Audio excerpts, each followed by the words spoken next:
You can get yourself a fingering chart to teach you the note names that go with the fingerings that I'm showing you. Each one has a letter name, and I'm not showing you all of them, but you can figure those out on a fingering chart. Any good method book will have a fingering chart included. I do want to go over a couple of the alternate fingers. One of the notes that's common is this note here. This is B, so the thumb and all the left hand holes covered, and then the second hole on the right hand.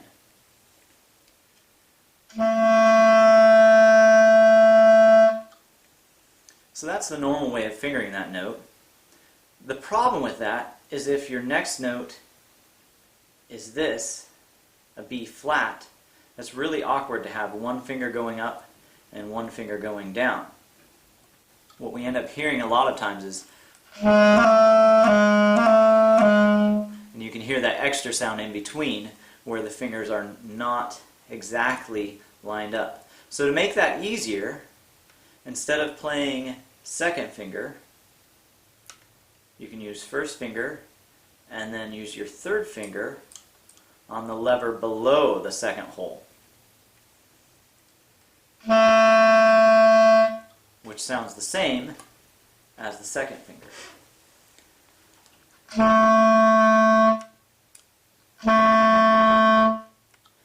And this makes it much easier to go from B flat to B. So we go B flat to B.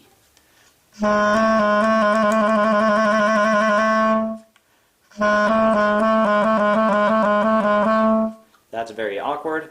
The alternate fingering is very comfortable.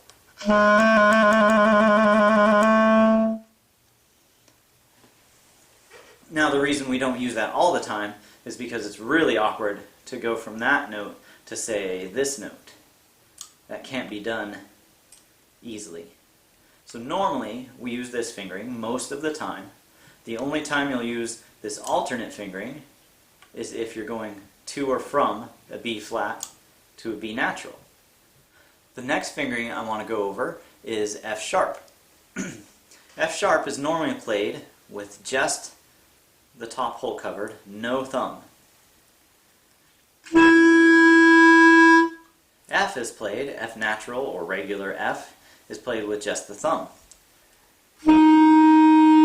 Once again, this can be very awkward to switch between the two. So instead, we're going to use the right hand first finger, and we're going to press the bottom two keys on the side here that stick out. You're going to want to do that with the side of your finger so that the pad can stay close to the hole. We don't want to bring it up like this, that's too far, it's too much movement. But you can see your finger's right next to those keys. So you're going to use the side of your finger to push both of those keys down, and you'll do that with the thumb hole covered. So here's F. Here's the normal F sharp fingering. And here's the alternate F sharp fingering with the thumb and the bottom two keys with the side of the first right hand finger.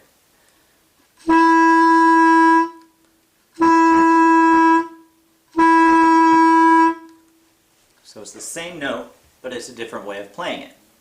And again, that makes it much easier to go from F to F sharp.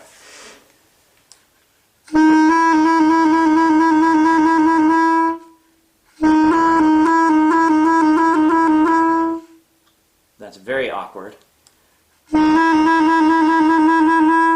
With a little bit of practice, the alternate fingering is much easier. One more alternate fingering I'd like to show you today is for E flat. Normally, we play E flat with the thumb and the first two holes covered and the bottom of this stack of keys. Again, on the side of the finger.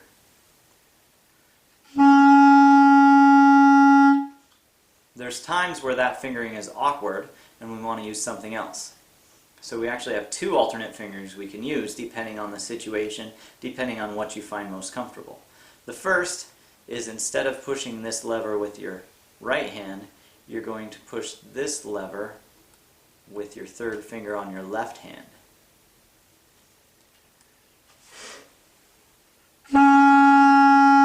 So here's the standard fingering.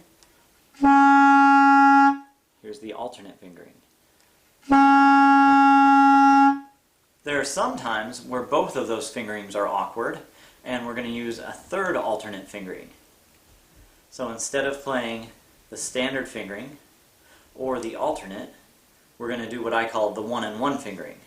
Thumb, first hole, and first hole. Again, standard fingering, alternate, and the one-and-one. Particular times this may come in useful is going from an E flat to a B flat.